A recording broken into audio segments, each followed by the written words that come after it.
Praise the Lord. మార్చి 22వ తేదీ 2025. ఈరోజు దేవుని వాగ్దానము. మన ప్రాణము యెహోవా కొరకు కనిపెట్టుకొనుచున్నది. ఆయనే మనకు సహాయమును మనకు కేడమునై ఉన్నాడు. కీర్తనల గ్రంథము 33వ అధ్యాయం 21వ వచనం. ఈ వాక్యం ద్వారా మనం తెలుసుకోవాల్సిన విషయం ఏంటంటే, యెహోవా కొరకు కనిపెట్టుకోవటం చాలా దీవెనకరం. బైబిల్లో కనిపెట్టుకోవటం గురించి చాలా వాక్యాలు ఉంటాయి.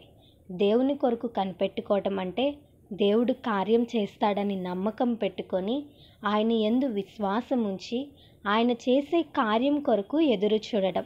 అలా చేయటం వలన మనం నూతన బలం పొందుతాం. ఆయన కొరకు కనిపెట్టుకున్నప్పుడు ఆయన మనకు సహాయంగా ఉంటాడు, కేడముగా ఉంటాడు. ఈ వాక్యం వింటున్న నీవు ఆయన కొరకు కనిపెట్టుకుంటున్నావా? కొన్నిసార్లు మన పరిస్థితులలో దేవుని కార్యం ఆలస్యం అవుతున్నప్పుడు దేవుడిని అనుమానించే పరిస్థితులను సాతాను తీసుకొస్తాడు. నిజంగా దేవుడున్నాడా? దేవుడుంటే నాకెందుకు ఈ పరిస్థితి అని దేవుని మీద కూడా అనుమానాలు వ్యక్తపరుస్తూ ఉంటాం. యోబు దేవుని కొరకు కనిపెట్టుకున్నాడు. ఎంత ఓర్పో, ఎంత సహనమో కదా యోబుకి. ఎక్కడా దేవుని మీద కోప్పడలేదు, ఎక్కడా దేవుని మీద అనుమానించలేదు, దేవుణ్ణి దూషించలేదు. యోబు దేవుని కొరకు కనిపెట్టుకున్నాడు కాబట్టే దేవుడు యోబును జ్ఞాపకం చేసుకున్నాడు. యోబును జ్ఞాపకం చేసుకున్న దేవుడు నిన్ను కూడా జ్ఞాపకం చేసుకుంటాడని మర్చిపోవద్దు. యోబు శ్రమలలో ఉన్నప్పుడు స్నేహితులు, బంధువులు, ఇరుగు పొరుగు వారు, చివరికి తన భార్య కూడా దూషించింది. బాధాకరమైన మాటలు అనినప్పటికీ కూడా యోబు ఎక్కడా వెనుకడుగు వేయలేదు, విశ్వాసంలో చల్లారిపోలేదు.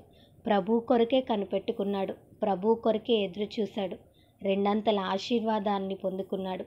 ఈ ఉదయకాల సమయంలో నీవు కూడా తట్టుకోలేని శ్రమలు అనుభవిస్తున్నావా? అపవాది నిన్ను అన్ని విధాలుగా శోధిస్తున్నాడా?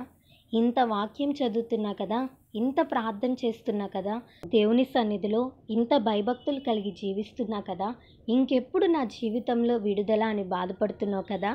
ఓర్చుకో, సహనం నేర్చుకో. ప్రభు నీకు తోడుగా ఉండి గొప్ప కార్యాలు నీ పక్షంగా జరిగిస్తాడు. ఈ వాగ్దానం దేవుడు మనందరి జీవితంలో నెరవేర్చునుగాక. ఆమేన్. ఈ వీడియో మీకు దీవెనకరంగా, ఆశీర్వాదకరంగా అనిపించినట్లయితే లైక్ చేయండి, షేర్ చేయండి, కామెంట్ చేయండి, సబ్స్క్రైబ్ చేసుకోండి. మీ ప్రార్థన అవసరతలను మాకు కామెంట్ రూపంలో తెలపండి. మీ కొరకు తప్పక ప్రార్థిస్తాం. God bless you.